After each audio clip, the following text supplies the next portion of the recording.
El 24 es el número mágico del cine.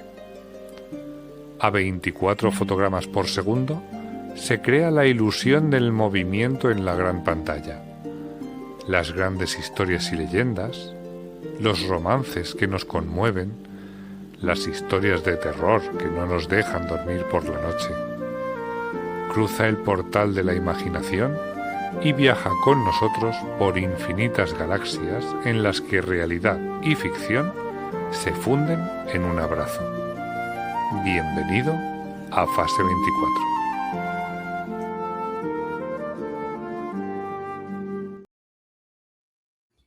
Saludos, bienvenidos a Fase 24, bienvenidos a un nuevo episodio en el que la literatura vuelve a ser protagonista y en el que ahora diremos si la ciencia ficción, tramas de superhéroes, aquí se va a mezclar un poquito todo, ahora lo comentaremos con el autor, pero es que llevamos una racha de ciencia ficción en Fase 24 esta temporada tremenda, y eso que nosotros pues ya sabéis que tocamos todos los palos, hablamos mucho también de fantasía y luego también tenemos, ¿por qué no?, nuestros episodios de historia, nuestros episodios en los que hablamos de otras muchas cosas, que por cierto ahora con el estreno que se espera de La Odisea ya os adelantamos que antes del estreno de la película haremos un Fase 24 pero ya centrado solo en la Odisea como mito, ¿vale? En la Odisea de Homero, y luego ya la peli, si nos gusta o no nos gusta, pues ya veremos si le dedicamos un especial. No me enrollo más porque hoy venimos a hablar de un libro que ha salido muy recientemente. Os aviso que vamos sin spoilers, ¿de acuerdo? Habrá reseña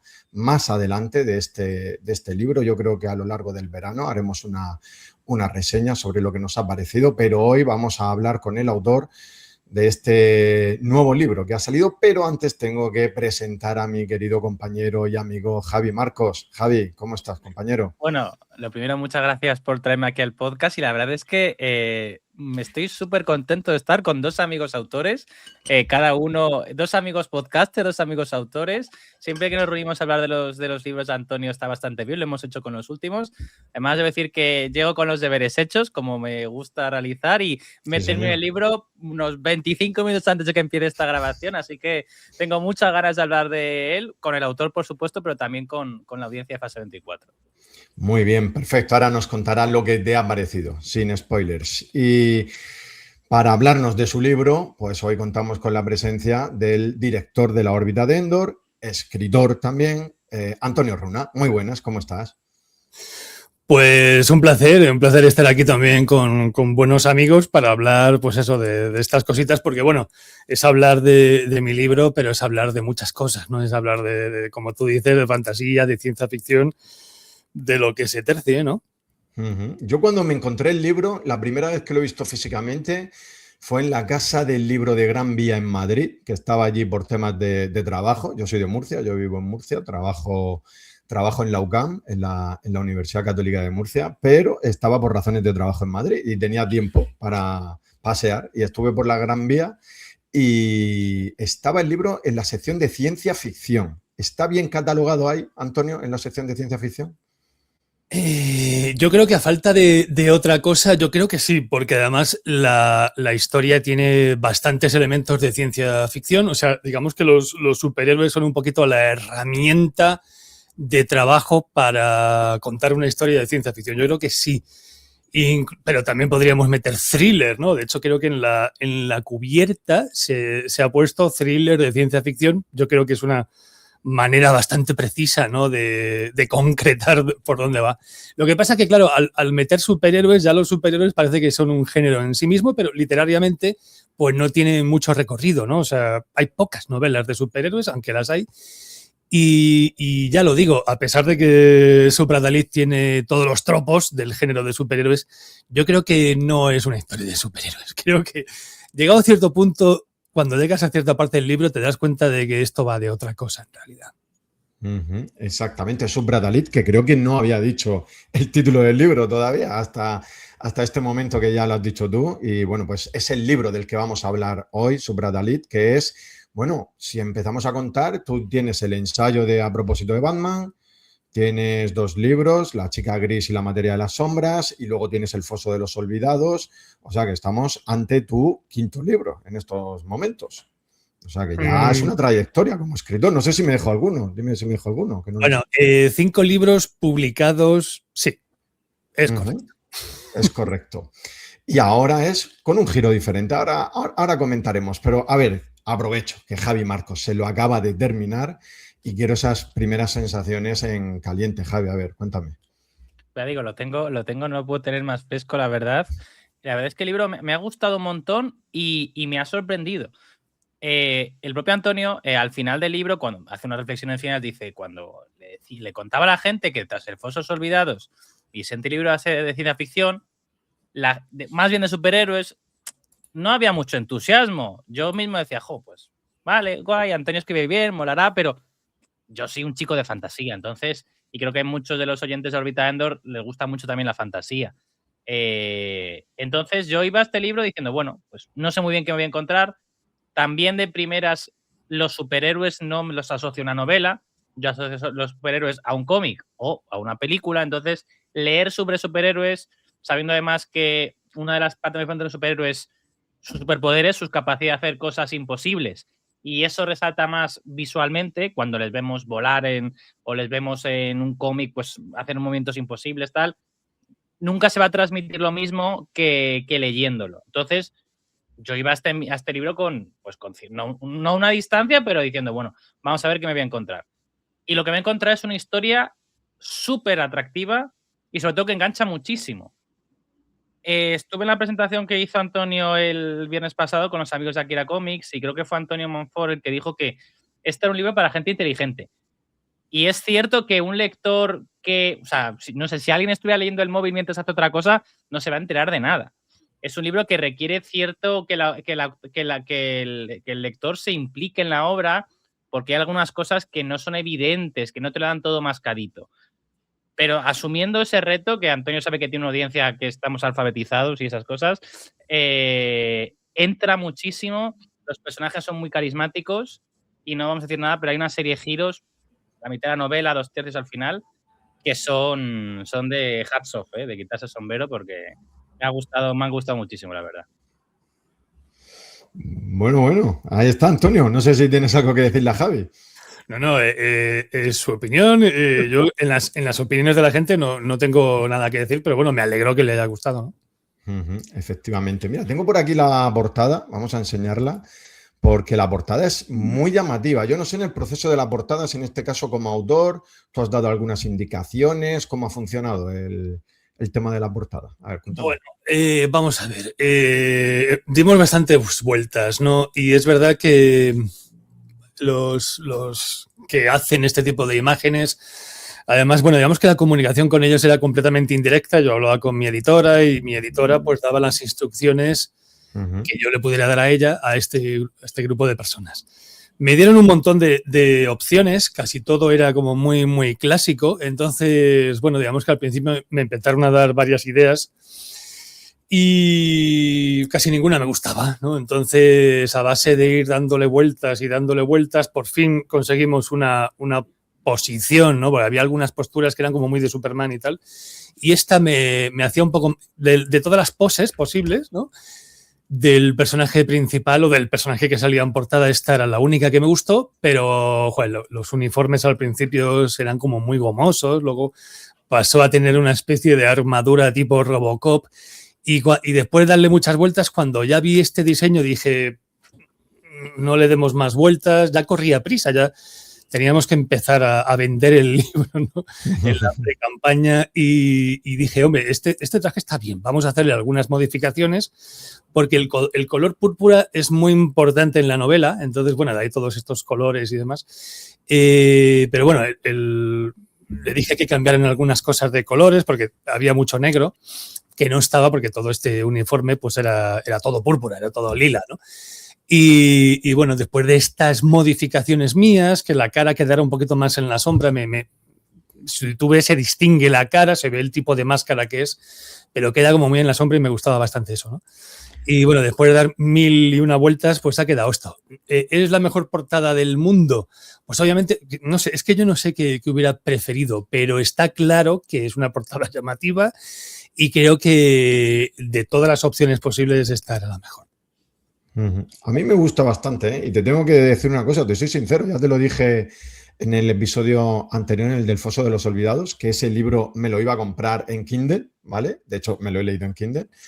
Pero que lo tuve en las manos, vamos, no lo compré en ese momento en la Gran Vía porque ya iba bastante cargado con temas del trabajo y tal. Pero este libro va a caer seguramente en formato físico porque la portada me parece muy chula. A mí me gustó bastante y me pareció llamativa. Tú lo tienes en la mano, Javi. Coméntame algo de la edición al tacto, ¿vale? O sea, que yo sé que hay gente que le interesan estas cosas. A ver, ¿qué me tienes que comentar del libro? A ver. La verdad es que tiene, honestamente es el mismo tipo de formato que el resto de libros de Antonio, es decir, que también es una cosa que ayuda al precio, porque yo, por ejemplo, yo he escrito un libro, mi libro tiene menos páginas que este y es más caro. ¿Por qué? Porque esto está para blanda, yo creo que esto lo hace muy accesible. Sería muy cómodo, tiene el típico, para marcar la página que está leyendo. El libro incluye marcapáginas, mira, lo tengo ahí, no lo tengo aquí en mano, pero incluye marcapáginas muy chulo que, no, lo tengo aquí, mira, que sale como que este es el, que este es este es Supradaliz, pero descubre el universo de Antonio Runa, que me parece fascinante ya el hablar sería el RC1, ¿no? El Runa Correcto. Cinematic Universe o algo así, ¿no? Pero bueno, RL1, el Runa Literary Universe, algo así, ¿no? El universo de Antonio Runa, todo publicado por Planeta, por Ediciones Minotauro. Y ya digo, no, es un típico libro de tapa blanda de Minotauro que no es muy grande, que tiene este marcapáginas y que repito, que es muy ligero. Es decir, son 400 y pico, 450 páginas y al no tener tapadura, al no tener un forraje, al no tener un gramaje más pesado, pues se lleva muy fácil. Tampoco tengo mucho más que comentar. Muy bien, perfecto. Creo que el precio, no sé si estaba algo menos de 20 euros, me parece, ¿no? Por ahí me ha parecido verlo a 18,95, una cosa así en Amazon, que en Amazon, por cierto, Antonio, no sé si tú te fijas en esas cosas, pero estaba el número 1 en ficción de superhéroes. O sea que... Y la competencia era dura, ¿eh? Porque he mirado los que van por detrás y tenías por ahí la serie de Invincible, por ejemplo. O sea que, por lo menos... Bueno, yo me he enterado porque, pues me parece que fuiste tú, Javi, quien me pasó la captura de la imagen.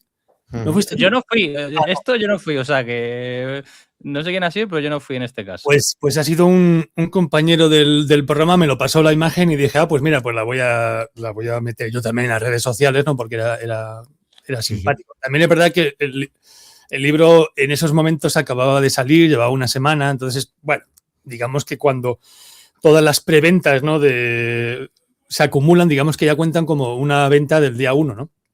Entonces, digamos que ya entiendo que ha sido una venta ahí como muy, muy, muy, muy masiva. Luego, hombre, mantenerse ahí será mucho más complicado, claro. Bueno, pero es que tú, a ver, eso es lo que tiene también tener un público, ¿no? ¿Has notado, Antonio, a tu público, o sea, que tu público estaba ahí esperando algo nuevo tuyo? ¿Qué feedback te han dado? ¿Les ha sorprendido? Porque antes lo habíamos comentado, ¿no? Que no sé si este giro le ha sorprendido sobre todo a la gente que no es de tu entorno. Imagino que los de tu entorno sí sabían por dónde iban los tiros, pero los que no lo somos, claro, yo esperaba, si acaso, algo nuevo del mundo del Foso de los Olvidados y de repente me he encontrado esto. ¿Le ha sorprendido a la gente que sigue La órbita de Endor y que sigue Antonio Runa esta nueva novela? Vamos a ver, el gran problema que nos encontramos aquí es que en anteriores ocasiones todos los libros salían en marzo, y para cuando yo tenía ese cara a cara con los lectores, oyentes, etcétera, ya había pasado tiempo, ¿vale? Entonces te ibas a San Jordi, en la Feria del Libro habían pasado meses, con lo cual había dado tiempo a la gente para que se lo leyera.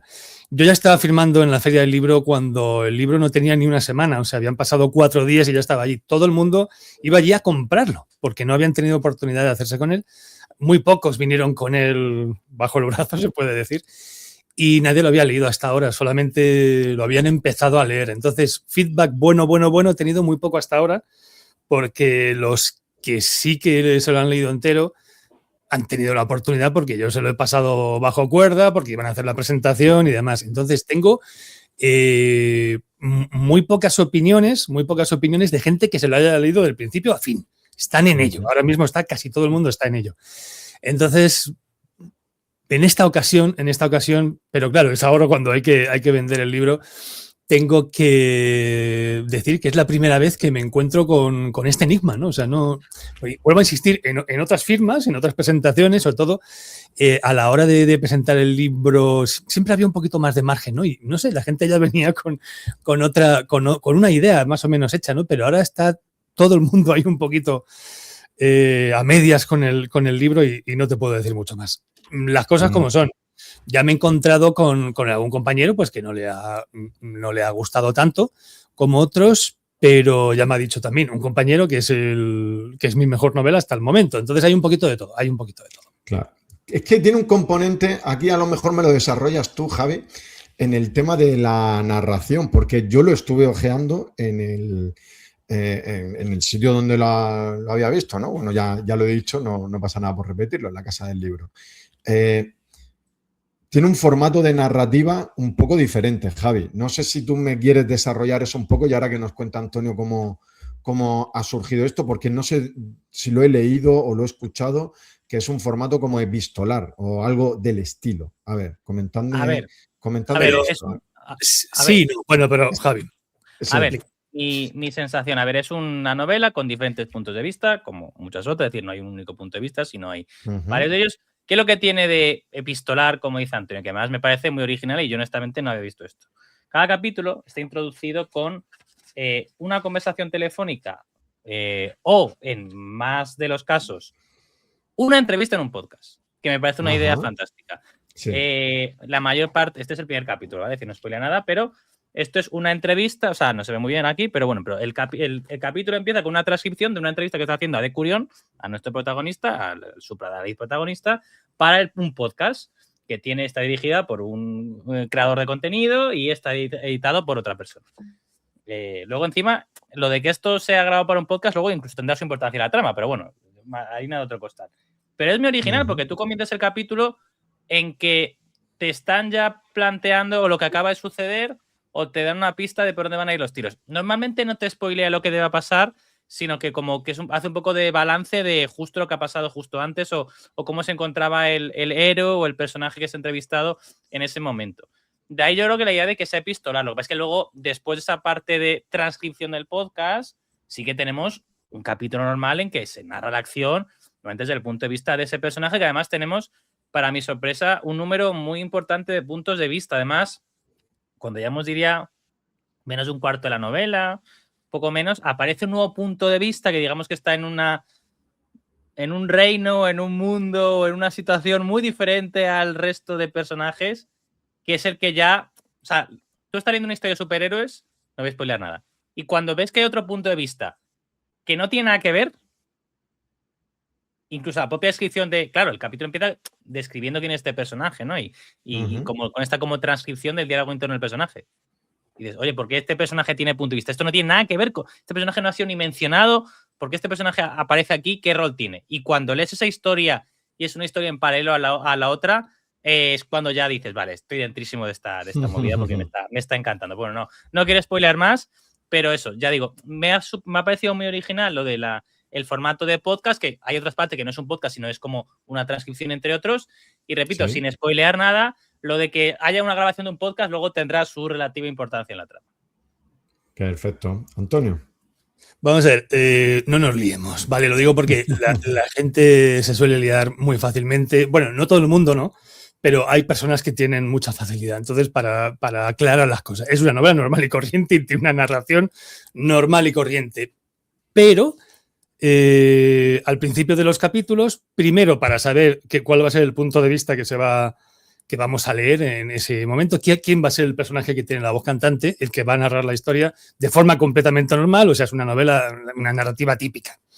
Pero al principio, durante media página a veces, una página entera en ocasiones, o una página y media como muy mucho, hay una transcripción. Entonces hay veces que es un interrogatorio de una persona a la que está detenida. Hay veces que la mayoría son entrevistas que se producen en un podcast para su posterior publicación. que es la entrevista que le hacen a Decurión. A veces son transcripciones de un documental, pero que si el capítulo es una transcripción pura y dura, dura muy poco. Y en ocasiones, pues son informes de personajes, o sea, personas de seguridad de un edificio que están transcribiendo lo que están viendo a través de las cámaras. Pero luego, cuando llega la narración de verdad, el capítulo, si tiene 13 páginas, pues serán 12 de narrativa normal y corriente, novelesca de toda la vida. Pero a lo mejor hay una página, o quizá dos, que tienen estas transcripciones. Primero, tienes o aquel. Como ya ha dicho Javi, hay giro. O sea, el motivo para que se haga así, primero, es para poner voz en diferentes personajes y ya ir presentando al personaje de entrada. Que no te pongas a leer y digas, ¿este quién será? Vale, pues ya te viene presentado. Y segundo, porque obviamente sin spoilers es complicado de hablar, pero tiene su propio giro. El hecho de que se haga así de un modo pseudo epistolar, porque tampoco es una novela epistolar realmente. Perfectamente explicado. Bueno, Javi, tú ya pasas a mi lado, ¿vale? Como entrevistador, ¿de acuerdo? Así es que todas las dudas que te vayan surgiendo, todas las reflexiones que quieras ir haciendo para que Antonio te las comente, pues adelante. Yo la primera, bueno, es muy típica, pero para mí necesaria, porque no sé si te había leído a ti, Antonio, no sé si en tu cuenta de Twitter o dónde, o en Facebook, que es una novela que tenía como 4 o 5 años de desarrollo. O sea, que no es algo que hayas escrito en el último año, sino que es una historia que ya venías germinando desde hace tiempo. A ver, cuéntame un poco cómo te surge esta idea y cómo ha ido madurando hasta ser una novela publicada.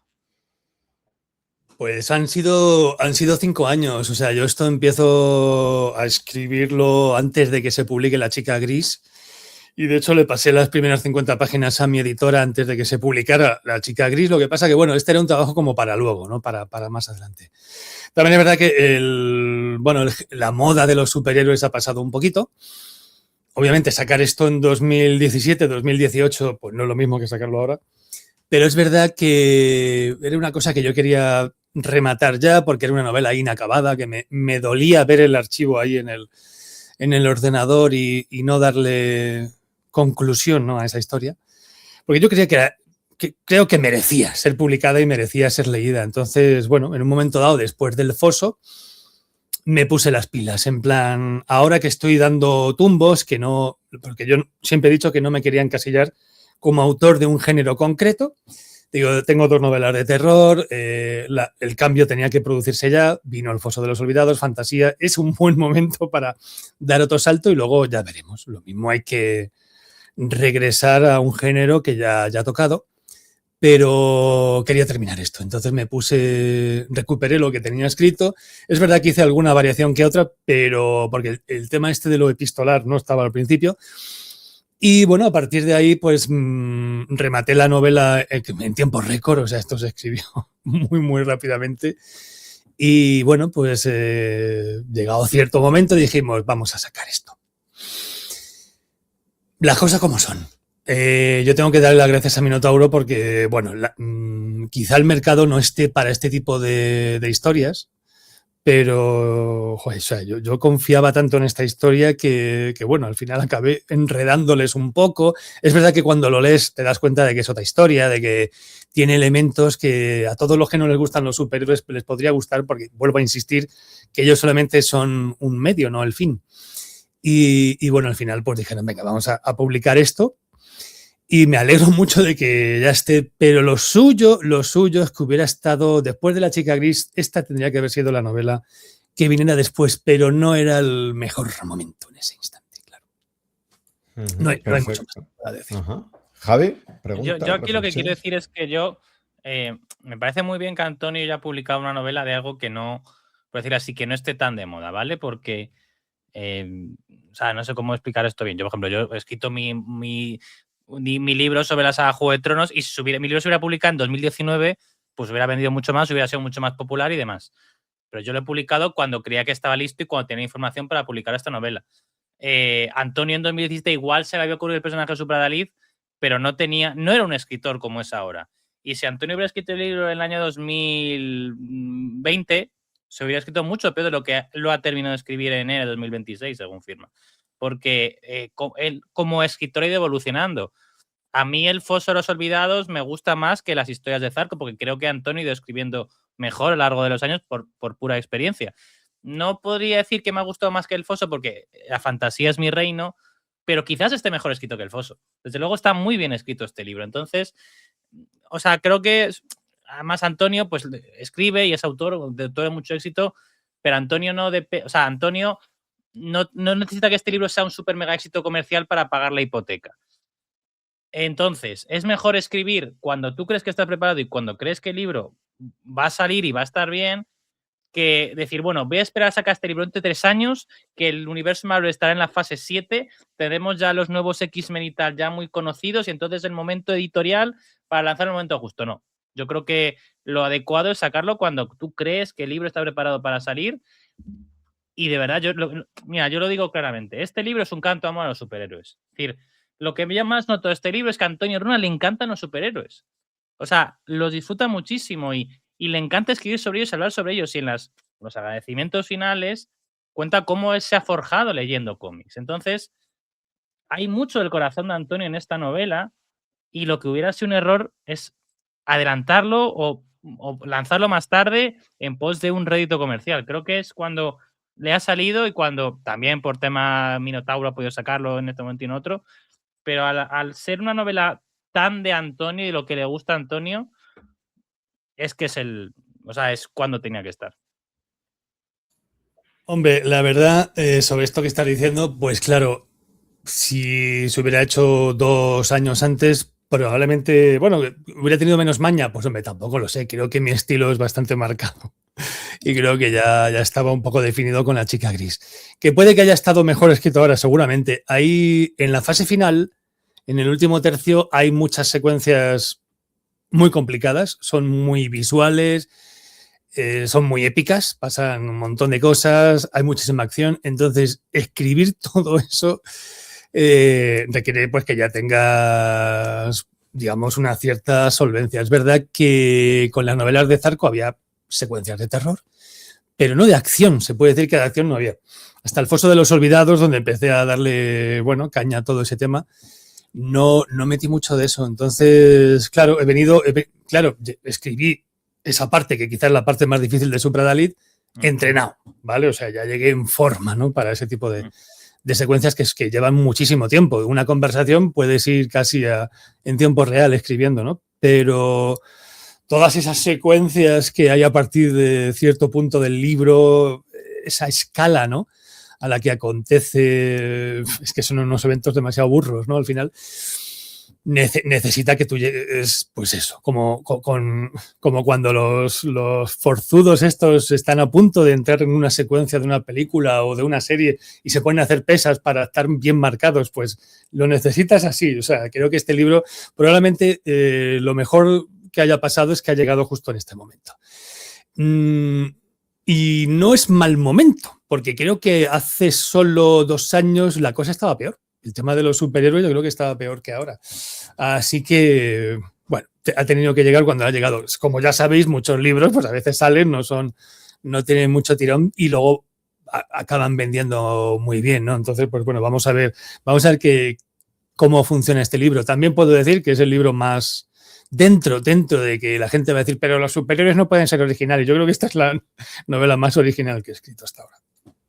Sí, señor. Estaremos, bueno, ya te lo comentaremos, ¿no? Cuando podamos leerla, pero yo por el primer vistazo ese que le di, me parece que van muy por ahí los tiros. A ver, me quiero adentrar en este mundo y quiero que le cuentes a la audiencia, a los que todavía no han empezado a leerlo, si estamos en un mundo que es una versión tuya de la Tierra, es decir, si aquí existen las mismas ciudades que en la Tierra, Nueva York, Atlanta, yo qué sé, San Francisco, todo esto, si es un mundo completamente inventado en el que hay, no sé si aquí los llamas suprahumanos o superhéroes.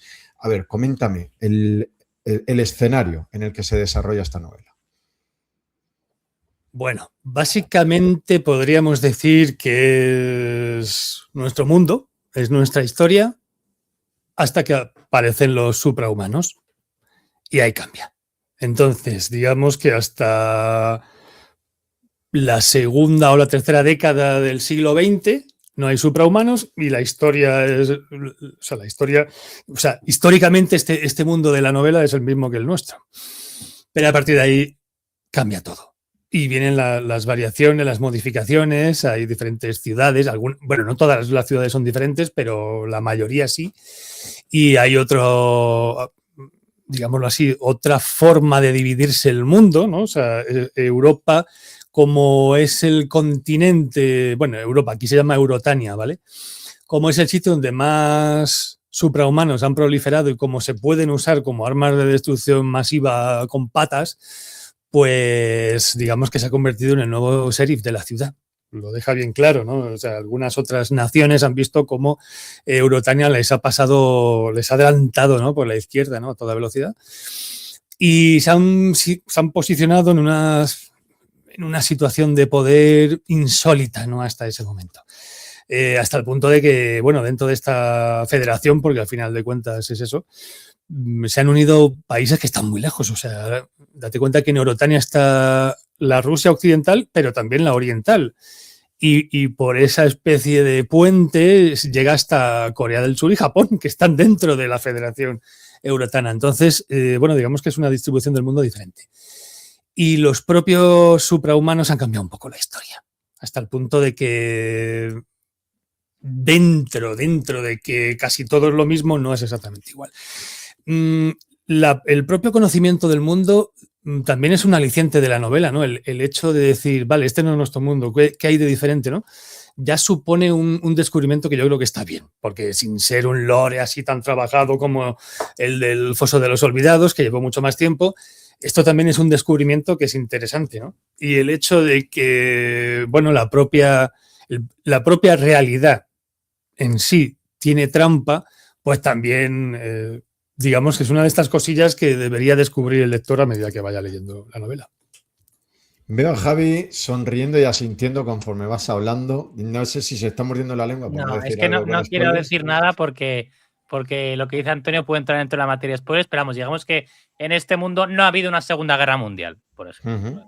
A lo que decía Antonio, aparecieron los suprahumanos a principios del siglo XX y no ha habido una Segunda Guerra Mundial, ni nadie lanzó una bomba atómica sobre Hiroshima y Nagasaki, por decirlo así. Pero digo, no quiero entrar en más por miedo a spoilers. A ver, ¿y qué me podéis comentar? De esto yo ya lo hago preguntas como futuro lector, ¿no? ¿Los suprahumanos de esta novela tienen todos los mismos poderes o tienen poderes diferentes, tipo, no sé, me lo invento ahora mismo, tipo X-Men? ¿Cómo funciona el tema de los suprahumanos en este universo que me podéis contar, ¿vale? Hombre, no todos tienen el mismo poder, o sea, hay algunos que, pues como en los cómics tradicionales, ¿no? Algunos tienen unos poderes, otros tienen otros. Y es verdad que algunos son más poderosos, ¿no? que la mayoría. Entonces, pues bueno, tenemos algunos de estos suprahumanos que, digamos, como hay niveles. Hay una manera se han instituido, digámoslo así, unas reglas, unas normas para poder colocar a todos los suprahumanos en un nivel de poder, para clasificarlos, ¿no? Y bueno, pues algunos, como Decurión, que es el protagonista, que empezó siendo muy modosito, pero ya se veía que era más poderoso de lo que parecía, pues llegará un momento donde se salga de todas estas escalas, ¿no? Entonces, digamos que es una manera de decir que en realidad pues estos superhéroes no deberían de tener tampoco demasiada diferencia con respecto a lo que encontramos en DC o en Marvel o en Image, pero me importan menos los superpoderes, ¿no? Claro, hay mucha gente que dice, acostumbrado a los cómics, ¿no? Donde hay veces que te encuentras fichas técnicas y cosas así con todos los superpoderes legislados, regulados. Aquí es un poco libre, ¿no? Te haces una idea hay algunos personajes que son presentados, están como al fondo del escenario y no sabes ni qué hacen, pero es que tampoco quiero desarrollarlo, ¿no? O sea, la gente dice, pero me faltan colores de uniforme y demás. Joder, es que si tuviera que detallar todos los uniformes que lleva todo el mundo, te perdería mucho tiempo y la gente tampoco tiene tanta memoria. Yo creo que tampoco le importa. Entonces, no pierdo el tiempo con eso. Y tampoco pierdo mucho el tiempo con algunos personajes cuyo poder me da igual. Entonces, me centro en los importantes, que al final lo más importante ya no es solo lo que pueden hacer, sino cómo son, ¿no? Y la personalidad que tienen, ¿no? Entonces, pues bueno, tenemos un poquito de todo. Como vuelvo a decir, al final muchos fans de los superhéroes dirán, bueno, sí, lo esencial está, es verdad que me falta más, pero porque claro, es que en realidad no es una historia tanto de superhéroes, entonces no he querido, sobre todo es un libro, no es un cómic donde tú ya ves el color y ves el uniforme que lleva cada cual. Yo no quería perder el tiempo con eso porque no es importante. Y creo que cuando tú lo lees tampoco te hace falta. Los más fans de las viñetas probablemente requieran más porque siempre te piden más lore, igual que con El Foso de los Olvidados. Venía mucha gente que me decía, es que tal personaje secundario sale menos, quiero saber más sobre este o sobre aquel, pero al final tienes que ir a lo mollar del asunto, ¿no? No puedes dar muchas vueltas, ¿no? Porque al final, en lugar de 600 páginas, salen 800, empieza a haber digresiones en la historia. Bueno, yo creo que al final hay que soltar todo el lastre que se pueda para que la novela no pierda dinamismo, ¿no? Así que yo creo que está lo que tiene que estar. Y yo aquí no quiero reventar el guión del podcast, que además estoy aquí con 2 podcasts profesionales, pero Nada. es un libro autoconclusivo, ¿de acuerdo? Entonces, a la hora de desarrollar el lore y demás, yo en el foso de los que me quejé a Antonio de este personaje me gusta mucho, debía tener más minutos. Y decía, bueno, Antonio, decía, hombre, Javi, espera un poco que igual hay más libros del mundo del foso. Entonces, igual ese personaje te ha gustado tanto, tiene un rol más destacado en las futuras novelas del mundo del foso. En este caso, como es una historia autoconclusiva y desde el principio ves que está construido como que es una historia bastante que entra y cierra y demás, no vi esa necesidad de investigar más. O sea, yo pues le podría preguntar antes por internet, oye, este personaje no hemos detallado demasiado sus poderes, por ejemplo, el personaje Predadora, sin spoilear mucho, pues sabes que existe, sabes que hace cosas y nunca llegas a ver, o sea, ¿en qué se diferencia el poder de Predador del poder de Crisis, por ejemplo? Pues se define de alguna forma, pero no es fundamental para la trama, porque Predadora no es la protagonista de la historia. Hay 5, 10, 15 personajes con más importancia que Predadora. Lo digo por poner un ejemplo muy, muy básico, pero vamos, que quien quiera profundizar más seguro que puede hacerlo. Y el libro, vamos, pero el libro es totalmente funcional y fantástico tal y como es.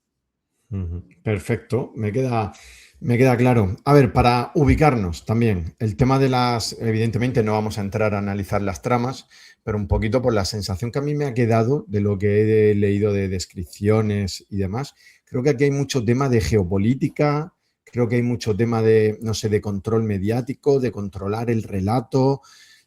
¿Cómo está trabajada esa parte? O sea, ¿qué importancia tiene?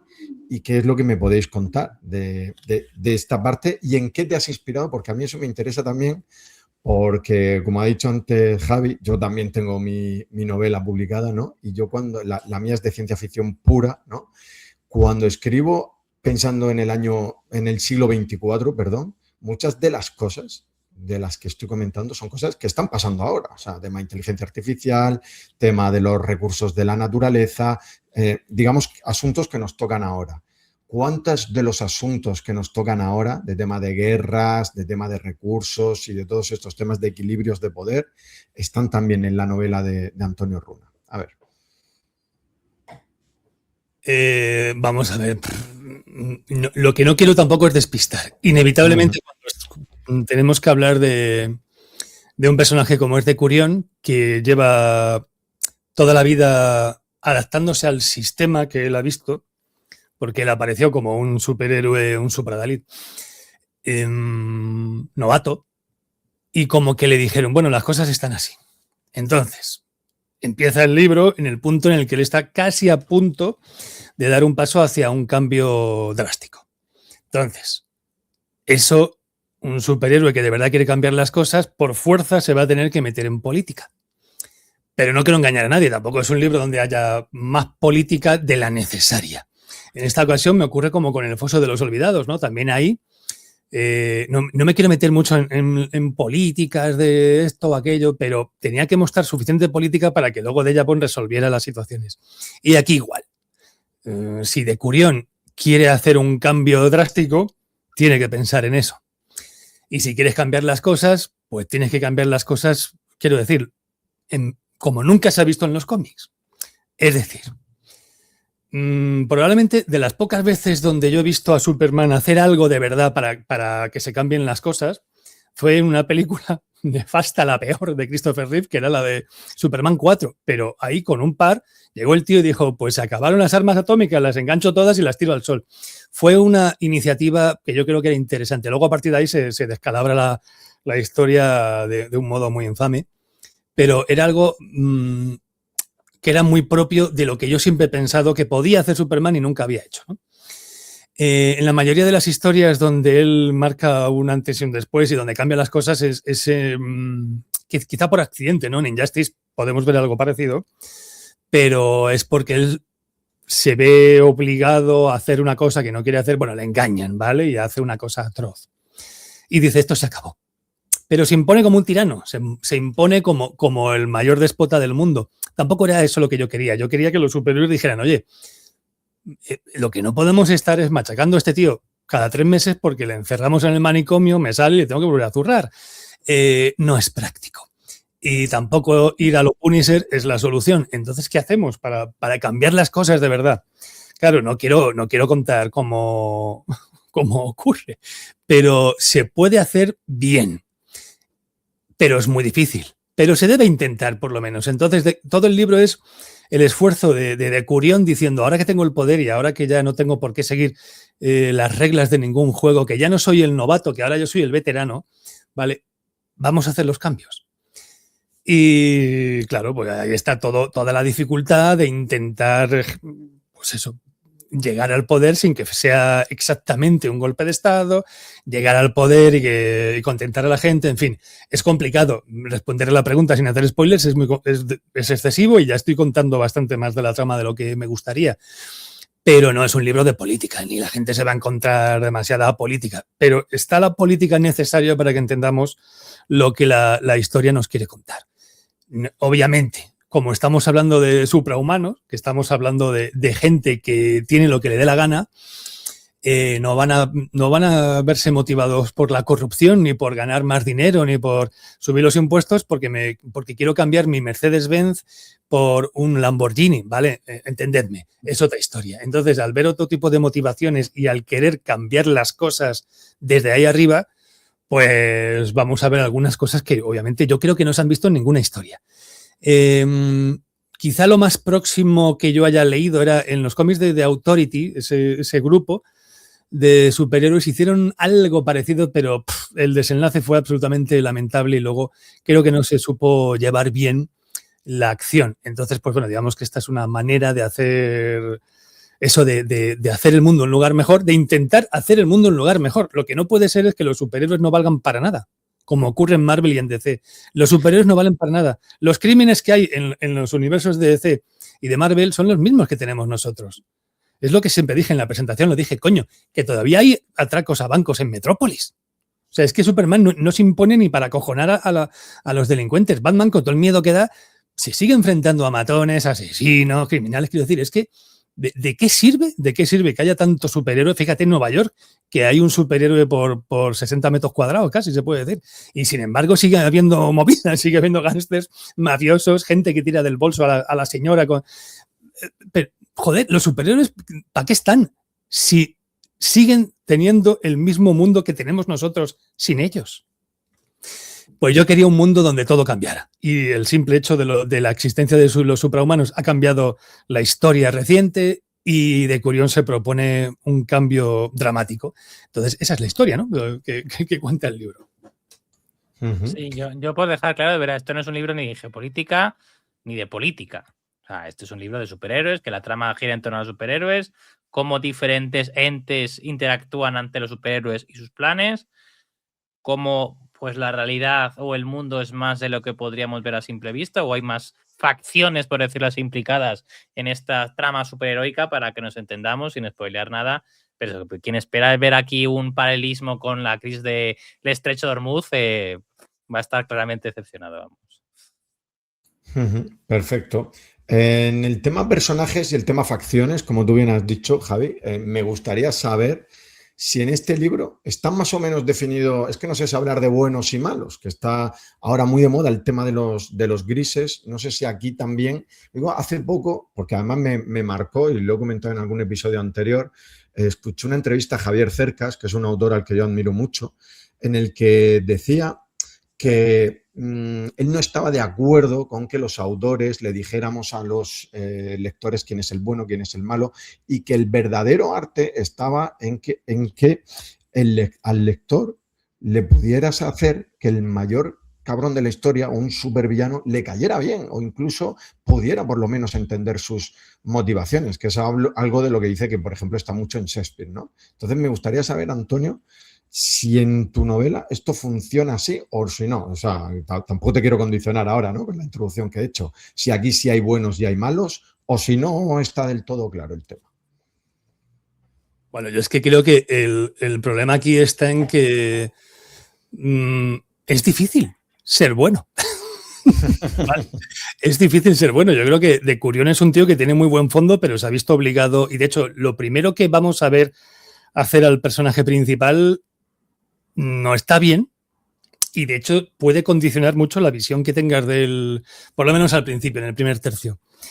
Entonces, bueno, poco a poco iremos viendo como él ya dice basta, se cansa y bueno, digamos que empiezan a producirse los cambios, pero es verdad que él es un personaje gris desde la cabeza a los pies. Y de hecho, en algunas ocasiones incluso se plantea cosas, ¿vale? O sea, él no es una persona que no distinga la línea roja, sabe dónde está la línea roja y a veces, pues, ha dado saltos por fuera de esa línea roja, pero y hay veces que se plantea si ir más allá, porque ya no es solo, decimos lo típico, ¿no? De un gran poder conlleva una gran responsabilidad, pero es que muchas veces tener un gran poder no significa que lo puedas usar total y absolutamente, porque no siempre es fácil usar todo tu poder, ¿no? Y cómo hacerlo. Entonces yo sí que creo que en este... Lo que pasa es que, claro, esto es como todo. Igual que en el mundo real. Aquí tú ves personajes que son malignos, vamos a decirlo claramente. Son los malos y hay personajes que son malos, son villanos. Y luego hay personajes que están ahí... Habría que ver si son buenos, si son malos, de qué pie cojean y demás. Algunas personas sencillamente tienen un bando, ¿no? Hay un personaje que es Gilbert Grimaud, o Grimaus, como le queramos llamar, que bueno, es el superintendente de una agencia que es el Espolón, que se encarga de asuntos suprahumanos. Y claro, habrá que decir, ¿y este tío bueno? ¿Es malo? Bueno, es que él hace igual su es trabajo. mi personaje favorito de la obra. Fíjate, a mí me ha... ¿Quién, Javi? ¿Quién? Me ha flipado. Grimaud.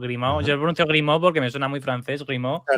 Me ha flipado. Me ha flipado porque es el superintendiente, es decir, no es un Adalid, no es un superhéroe. Antonio en su presentación hizo mucho hincapié en la diferencia entre un superhéroe y un superhéroe. La palabra superhéroe no es mencionada en la novela más que en un par de momentos muy específicos. Pero bueno, yo creo que sí, para el público casual de Fase 24 que no conoce lo de este mundo, estos superhéroes, para que os entendamos, son los protagonistas. Y Godot no es uno de ellos, ¿de acuerdo? Y eso a mí le hace muy interesante, porque cómo puedes sobrevivir en un río lleno de pirañas hiperpoderosas, pues siendo tú tan listo y tan cabrón como las propias pirañas. Y, o sea, igual era un personaje que era difícil, no sé cómo decirlo. Una vez que se te ocurre, igual es tan bueno que es difícil desarrollarlo mal, pero no lo sé, pero está desarrollado fantástico y igual es mi favorita la novela. Y no voy a spoilear nada, pero hablando en plata es el puto amo, así de claro. Muy bien, interesante. Mira, para salirnos del territorio en el que a lo mejor puedan caer spoilers, me voy a ir al estilo y a la narrativa, porque, bueno, yo en mi caso, lo digo para ilustrar el ejemplo que quiero poner ahora con Antonio, con mi novela mucha gente me decía, parece que la estoy leyendo y estoy viendo la serie, ¿no? O sea, claro, y yo digo, claro, yo tengo una cultura muy audiovisual, ¿no? Y estoy pensando mucho en la escena, ¿verdad? Sin embargo, no sé si con esta novela, Antonio, voy a estar viendo el cómic, o sea, en lugar de ver la peli. O sea, ¿tiene esa inspiración el estilo? O sea, ¿voy a estar viendo el cómic mientras estoy leyendo la novela o no va a ser tan así? A ver. Hombre, eso depende del lector, ¿no? Yo ya te digo que, por ejemplo, yo me imaginaba, lo comenté muchas veces, yo me imaginaba el Foso de los Olvidados mientras lo escribía con un tipo de animación muy arcane, de League of Legends y tal. En esa línea, no con personas reales, ¿vale? Pero es raro que un lector no se imagine personas reales. Y es raro que te leas una novela y te imagines personajes dibujados. No suele ser lo habitual. Habrá gente que como, bueno, empieza siendo muy de cómic todo pues lo vean todo como muy de cómic, ¿no? Entonces, en función de cuál sea tu dibujante favorito, pues podrías verlo con ese dibujo, con ese color. Pero yo creo que la mayoría de la gente lo va a ver como una adaptación cinematográfica, más bien.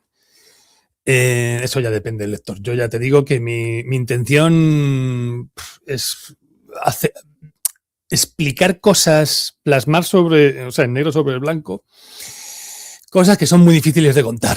Entonces, bueno, si me ha salido bien, pues la gente lo podrá imaginar. Ahora, el formato en el que lo quieran imaginar, eso ya depende de cada cual. Me da un poquito igual el tema de si vas a ver el cómic o si vas a ver la serie o la película, pero yo sí que creo que es bastante visual, así que lo podrás ver. Esto es como todo. Habrá gente porque hay personajes que se prestan, ¿no? Hemos hablado de Gilbert Grimaux, pues puedes ver a Idris Elba perfectamente si quieres, o puedes imaginártelo más joven. Eso ya depende de cada cual, porque salvando algunos personajes que son como más principales, el resto no detallo tanto su edad, entonces tú puedes hacer el cast de tu imaginación que te dé la gana. Pero es verdad que al final pues habrá gente que se imagine gente nueva. Yo siempre me imagino gente nueva, nunca tengo un actor en la cabeza, ¿no? Para según qué roles, ¿no? Para las novelas. Nunca me ha gustado eso de... Hay gente que no puede, o sea, es incapaz de imaginar un rostro único. O sea, tienen que atribuirle, digámoslo así, a una persona famosa el rol de cada una de las novelas que lee. Digo, joder, entonces Brad Pitt y Henry Cavill, ¿cuántas veces salen? En todas. Entonces son los protagonistas de todos los libros que te lees porque encajarían en un montón de héroes y gente así guay, ¿no? Entonces, pero bueno, ya te digo, creo que eso le corresponde a cada lector. A ver, yo creo que cuando dice Antonio que esto encajaría con Arcane, es que yo creo que cualquier narración sería increíble si le hiciera Fortiche, que es el estudio que ha hecho Arcane. Yo me imagino para ti cualquier cosa luciendo increíble con la gente de Arcane. Subradalid sería una de ellos, pero digo, no, creo que no tendría mérito. Es decir, creo que todo lo que tocara este estudio francés se convertiría en oro. A mí no, o sea, yo he visto películas de Marvel y los superpoderes, o sea, evidentemente las más míticas y de Warner y de DC igual, pero me refiero que creo que los superpoderes de este mundo no requieren, o sea, no son muchísimo más poderosos que lo visto en Marvel y DC. Es decir, creo que si la tecnología en la cinematografía, un presupuesto AAA ha permitido hacer estas películas, creo que incluso las escenas más épicas de las que narraba Antonio también se podían hacer a nivel película, repito, con el enorme dispendio de medios que tienen Disney y Warner Bros. Por su parte. Entonces, se podría hacer con acción real, por decirlo así. Yo creo que incluso esas escenas tan épicas, se me está ocurriendo una que pasa en el final, yo creo que se podría hacer repito, con mucho dinero, pero que no sería tan diferente a lo que hemos visto en las películas actuales. Por supuesto, con una animación estilo Invencible, por ejemplo, que es una animación más austera que la de Arcane, que la de Fortiche, pues evidentemente funcionaría perfectamente. Y claro, como yo personalmente he leído pocos cómics, yo lo que he leído es manga, pues no lo veo, o sea, en mi cabeza me cuesta visualizarlo más en cuanto a cómic, pero desde luego encajaría perfecto. De hecho, yo sé que Antonio ha compartido en redes sociales lo que parecería la portada del cómic de Supradalid, pero eso es un easter egg, es un huevo de Pascua, eso realmente no se puede conseguir de momento, el cómic de Supradalid, ¿no? Joder, a mí me encantaría hacerlo, pero no, de momento no. Es una coñita, como son superhéroes y están muy supeditados al cómic, pues bueno, se hicieron dos. De hecho, me pasó, Paco, lo tengo por ahí detrás, otra portada de cómic, ¿no? Diferente, o sea, entonces hay varias. Y yo tengo por ahí algunas cositas que ya iréis viendo para seguir vendiendo la novela con imágenes incluso de manga, ¿no? Tú imagínate de Curión en plan manga, pues también lo vamos a ver. Ahora a ver, es que sin entrar en spoilers, hay un personaje que se llama Shuriken, no esperemos spoilers, que evidentemente parece salido de un manga, vamos. Se presta. Muy bien, total. Perfecto. A ver, llegados a este punto, es imposible no tocar, antes de que entremos ya en la recta final, el tema de las influencias. Pero claro, hablar de las influencias en una novela de superhéroes con Antonio Runa, pues resulta complicado, ¿no? O sea, ¿qué no te ha podido influir, no? Porque imagino que tú estás leyendo cómics prácticamente desde que tienes uso de razón. Es evidente, al que te ha seguido más o menos un poco, que tienes cierta predilección, por lo menos la sensación que yo tengo, por Batman, ¿no? De hecho, escribiste un ensayo sobre él y hay Bueno, cada vez que en la órbita de Endor habéis tocado el tema Batman, pues se nota, ¿no? Que es un personaje que te gusta bastante. Pero luego yo he leído por ahí también otras posibles referencias con The Voice, con Watchmen, con Invincible, no sé. Sobre ese tema, coméntame lo que quieras de si hay o no hay ciertas influencias de algunos grandes cómics. Bueno, vamos a ver. De entrada, se tiene que citar, sobre todo en la cubierta del libro, cosas que la gente pueda entender, ¿no? Y porque hayan sido series o películas famosas y demás. Entonces, Watchmen, The Voice, Invencible, pues inevitablemente son cosas que la gente puede haber visto y conocido. Vale, pues hay que poner eso. No vas a poner The Authority, pero también fue una influencia. No vas a poner Kingdom Come, aunque no tiene mucho que ver con Kingdom Come, pero es una historia donde me gusta la idea de los superhéroes modernos haciendo las cosas mal y Superman regresando con todos los clásicos para decirles, no, vamos a hacer las cosas bien. No tiene nada que ver con esta historia, pero en lo esencial hay un poquito, ¿no?, de eso.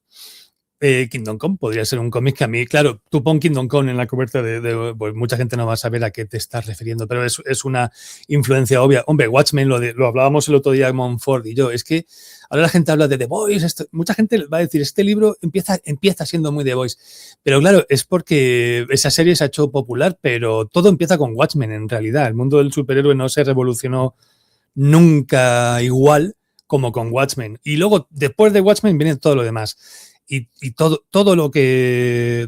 cualquiera de estas citas depende de Watchmen, donde en mayor o en menor medida todas las variaciones que Alan Moore metió se han ido explotando de diferente manera a posteriori, ¿no? The Voice no hubiera sido posible sin Watchmen primero, ¿no? Y esa faceta como más rebelde, más corrupta, pero también más humana, ¿no?, de los superiores que hasta ese momento pues no se habían visto, que realmente es curioso, pero en ese cómic solamente hay un único superhéroe, pues el más poderoso que se haya visto en viñetas jamás, y el resto son justicieros o vigilantes, ¿no? Es diferente, ¿no? El tema super solamente está atribuido, ¿no?, a un personaje, pero ahí está la clave de todo, y ese cómic es vital en mis influencias, pero yo he intentado, dentro de que conozco los superhéroes de pe a pa y dentro de que quiero que haya cosas que suenen a y que la gente vea guiños y sepa más o menos.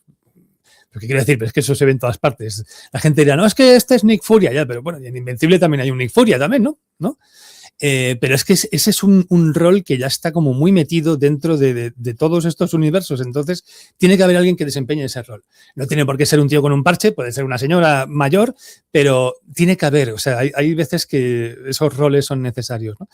Y al final, pues todo parte de lo mismo, ¿no? Como decimos, es que todo viene de Homero, pues lo mismo hay que, o sea, al final todas esas historias se remontan a lo que se conservó de Homero, que bueno, en piezas enteras tenemos la Ilíada y la Odisea, el resto son fragmentos pero es que ahí está todo, y todas estas novelas gráficas pues se remontan a eso, así que influencias muchísimas, pero yo he querido salirme de la tangente y he querido hacer algo diferente, ¿no? Algo que no sea exactamente lo que se haya visto en algún cómic y demás, ¿no? Al final, y como lo mezclo con otras cosas de las que no podemos hablar, todo lo que tiene que ver con la ciencia ficción en esta novela, que son muchas cosas, son los que se llevan la historia a otro sitio diferente y la convierten en otra movida diferente. Sí, a ver, yo no, o sea, entiendo que la gente que desde fuera le hablan de superhéroes y de superhéroes tomando el control puedan pensar en The Voice, pero creo que está muy alejado, está para empezar súper alejado de la idea central. O sea, la idea central de The Voice es que los superhéroes son gente a erradicar, y yo me he leído, tengo los 3 tomos, de hecho me gusta bastante más, creo que no sé si Antonio comparte mi opinión, pero me gusta bastante más el cómic de Garth Ennis que la serie, que acabé bastante decepcionado con ella, me la vi hasta el final y tiene cosas salvables del último capítulo, por ejemplo, pero me gusta mucho más la historia original del cómic, por ejemplo.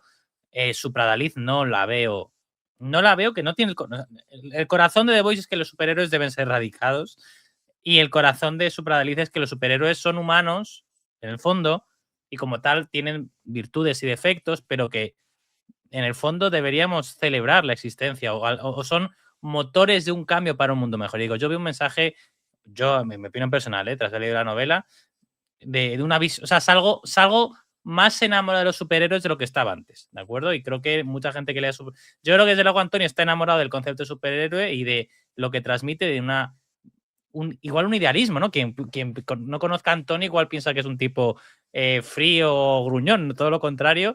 Igual a veces lo esconde muy bien, pero es una persona con cierto... O sea, con cierto idealismo y con ciertas ganas de hacer un mundo mejor y creo que nada canaliza de forma más directa esa idea de hacer un mundo mejor que los propios superhéroes. Entonces, por tanto, asemejarlo con The Voice para mí no tiene sentido si lees la novela y entiendes un poco el fondo del asunto. Lo ha dicho Antonio, Watchmen es referencia a Palmaria y ves muchas cosas de Watchmen aquí, pero es que es una historia muy original, es que no... Pues ves inspiraciones. La palabra mediano la palabra mediano es mencionada en un momento de la novela. Evidentemente no tiene nada que ver con la Tierra Media ni con la fantasía, ¿no? Pero lo que quiero transmitir es que es una historia de verdad muy, muy propia, muy independiente.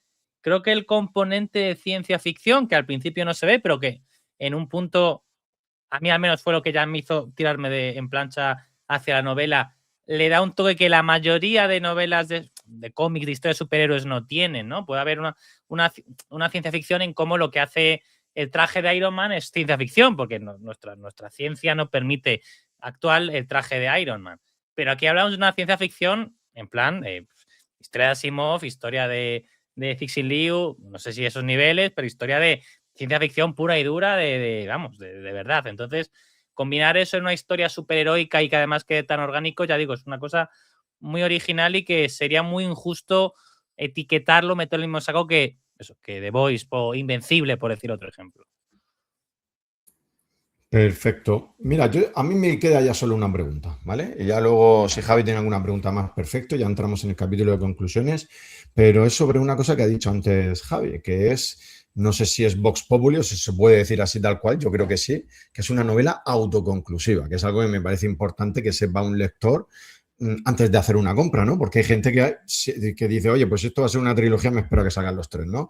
Pero ya sabiendo que es autoconclusiva, pues alguien puede decir, oye, pues adelante con ella. ¿Lo tenías claro desde el principio, Antonio, que esta historia iba a ser cerrada y iba a ser autoconclusiva? Aún así, siendo autoconclusiva, es evidente que has creado un mundo nuevo y que puede haber historias paralelas. Cuéntame sobre ese tema, lo que quieras saber. Bueno, todo lo que yo he escrito hasta ahora es conclusivo. No estoy en una posición en la que yo pueda sugerir una saga y me den luz verde. Que sí, yo creo que si me empeñara al final sí, ¿no? Pero siempre es preferible que no. Porque el tema de la saga, ya lo he contado muchas veces, es el tema de que las primeras partes se venden muy bien, las segundas partes ya no tan bien, las terceras fatal, ¿no? Pero es a lo que voy. Lo tenía muy claro desde el principio, tenía que ser conclusiva y demás. ¿Se puede escribir más historias en este mundo con estos personajes, los que queden, los que hayan sobrevivido al final? Sí, podría seguir. O sea, quiero decir, si tú imagínate que esto es un bombazo y me dicen supradalitos, hay que hacerlo, pues algo me inventaría, seguramente. Pues siempre está el tema de las precuelas, ¿no? O de ir a otros momentos de la historia. No sé. Yo veo ideas, más una precuela que una secuela, claramente, la verdad. Yo no. Pues que la historia me parece que tiene un cierre muy... O sea, no tengo un especial interés de saber lo que pasa después. Sí me hubiera gustado saber incluso más de cómo se ha llegado a lo que pasó antes. Pero digo, esta es mi opinión como lector. Muy bien, perfecto. Javi, ¿alguna pregunta, algo que te hayas dejado en el tintero pensando en la gente que no se ha leído el libro? Me gustaría hacerle muchísimas preguntas con spoilers, así que no las puedo hacer. De hecho, hablaremos luego por línea interna. Sí. Pero bueno, después de haberlo terminado, yo te quería preguntar, Antonio, sin spoilers. Tú haces una construcción del mundo en que, repito, hay unos superhéroes que tienen una importancia, pero no controlan el mundo, no son como el patriota al final de los cómics de The Boys, especialmente en la serie, que prácticamente son las personas más poderosas del mundo, sino que aquí hay pues una serie de poderes políticos. En este caso, los supradalides están en esta región que es Eurotania, pero Estados Unidos existe como país, China existe como país y son sus propias potencias. Cuando tú me llama la atención, esto es una tontería, pero ¿por qué centras tu historia en Europa?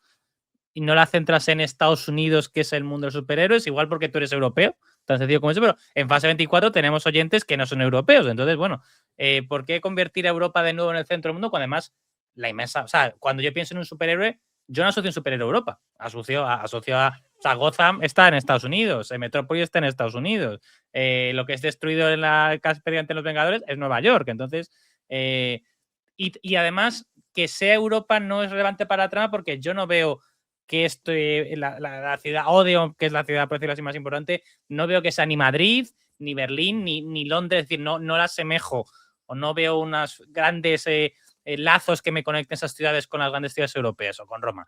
¿Por qué ese no sé decirlo, patriotismo europeo o a qué se debe esta decisión? Tengo que decir que en primera instancia iba a ser en Estados Unidos, pero dije, pues entonces no se va a notar esa trascendencia, ¿no? Pero si lo pones en Europa, o sea, Europa consigue todo lo que consigue por los superhéroes. Entonces, podría habérmelo llevado a África y que fuera una federación africana, todavía sería como más notable, ¿no?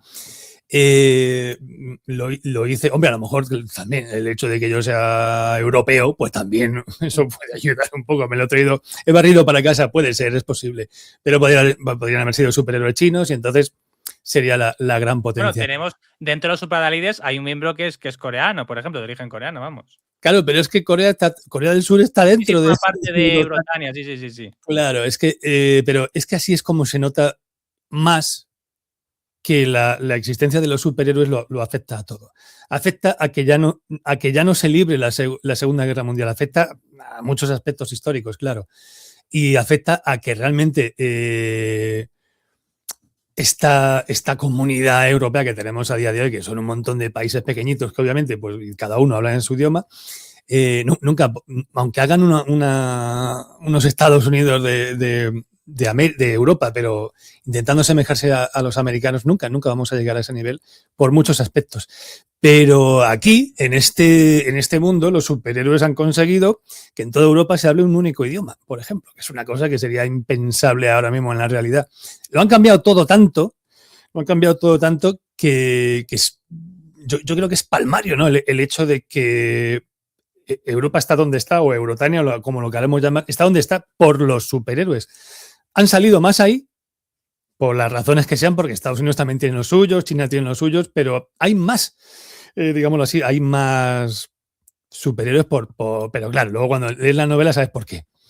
Hay más en Europa por una sencilla razón, y precisamente por eso es como si tienes más misiles que todos los demás. Quiero decir, la Guerra Fría se produjo porque no había una nación que claramente tuviera más potencial nuclear que las otras. Si no, se hubieran impuesto, pero había tanto miedo que era como decir, el simple hecho de jugar esta partida de ajedrez significa que palmamos todos. O sea, no puede haber un vencedor de esta partida de ajedrez. Entonces, la cuestión es esa. Creo que es mucho más notorio el hecho de decir, ¿por qué Europa es la gran potencia del mundo? Por los superhéroes. Los superhéroes lo cambian todo. Y aún así, no han cambiado nada para el ciudadano de la calle. Y eso es lo que quiere cambiar de Curión. Perfecto. Bueno, pues si os parece vamos a entrar ya en el capítulo final, en ese que yo suelo llamar de conclusiones. Dejo para los que están viendo el programa en YouTube, ¿vale? Los que estéis en el podcast, pues ya sabéis que la miniatura que va a acompañar a este podcast pues es una imagen de la portada, ¿vale? Del libro de Supradalid, pero ahora dejo la imagen de la portada para los que están en YouTube. Y Javi, vamos con tus conclusiones. ¿Qué le tienes que decir a la gente que todavía no se ha comprado este libro, que todavía no ha empezado a leérselo? Venga, adelante. Pues a ver, lo principal es que den una oportunidad, porque yo en este caso pues no soy objetivo, soy amigo de Antonio de hace unos cuantos años y me gusta, es muy difícil que no me guste lo que haga porque me gusta la voz que tiene. La voz no me refiero como podcaster, sino la voz que tiene como escritor, ¿de acuerdo?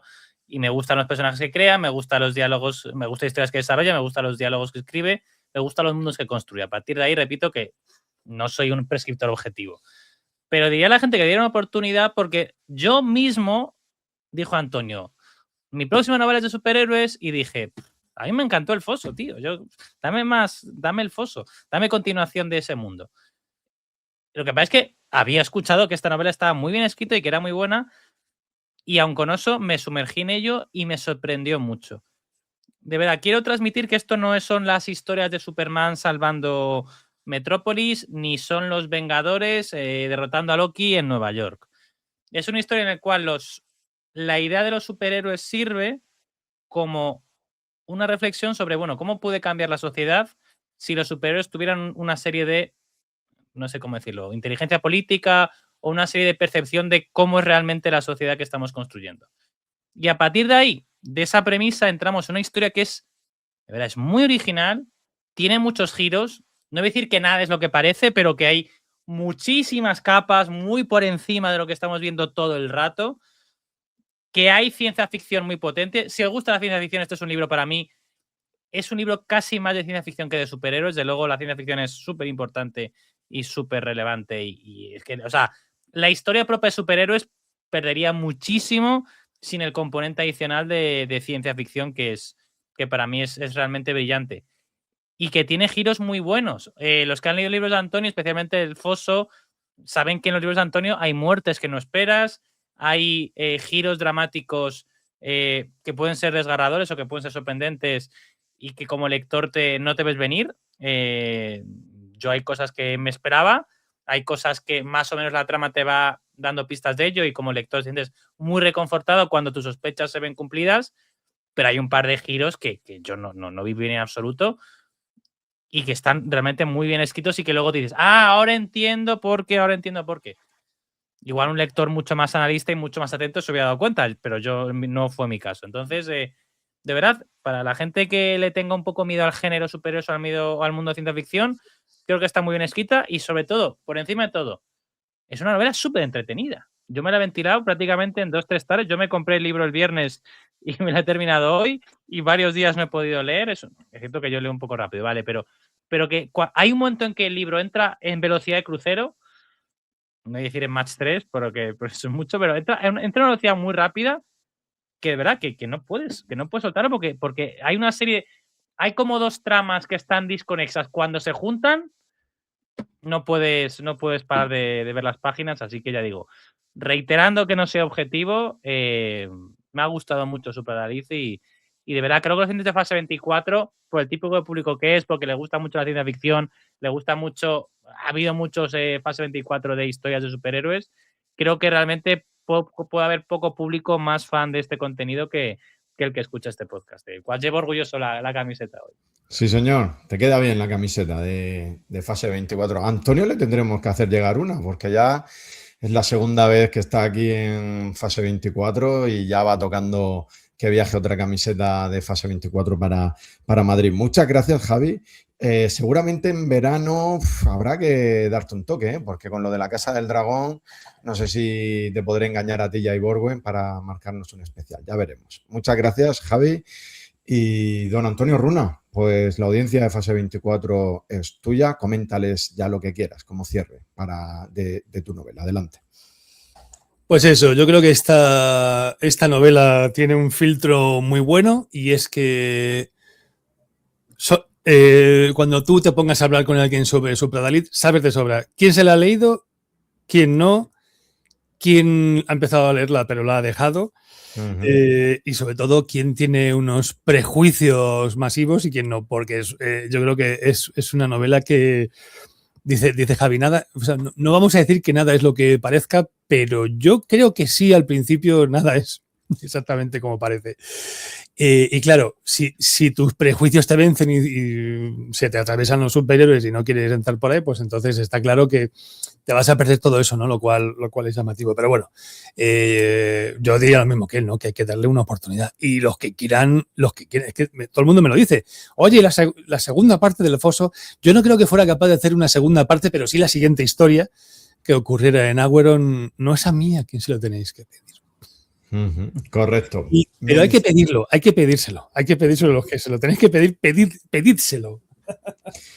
Mensaje recibido, don Antonio. Muchísimas gracias. Ha sido un placer tenerte por segunda vez en fase 24 y apostamos, o espero que no sea la última. Te esperaremos por por aquí. Yo solo puedo, de momento, yo el libro ya lo he dicho, todavía no me lo he leído, pero tengo que recomendarlo porque yo siempre digo que hay que apoyar a la narrativa española y sobre todo a la narrativa original. Oye, no hemos visto, o yo no lo había visto así, una novela de superhéroes, ¿no? Hay que arriesgar. Yo me alegro de que Minotauro haya apostado y ahora nos toca a los lectores ser los que apostemos para que Minotauro lo siga haciendo, Minotauro y el resto de editoriales, porque solo si es un éxito, pues lo seguirán haciendo. En Fase 24 ya sabéis que seguimos con nuestro ritmo de momento infernal. En el próximo episodio hablaremos de God Omens, del capítulo final que ha cerrado esta serie con esa, vamos a decir, mini tercera temporada que se ha quedado en un solo episodio.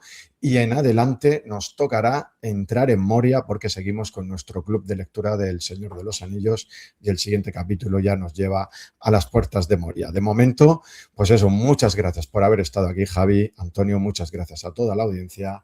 Nos seguimos viendo, nos seguimos escuchando, como siempre, aquí en Fase 24. Hasta la próxima.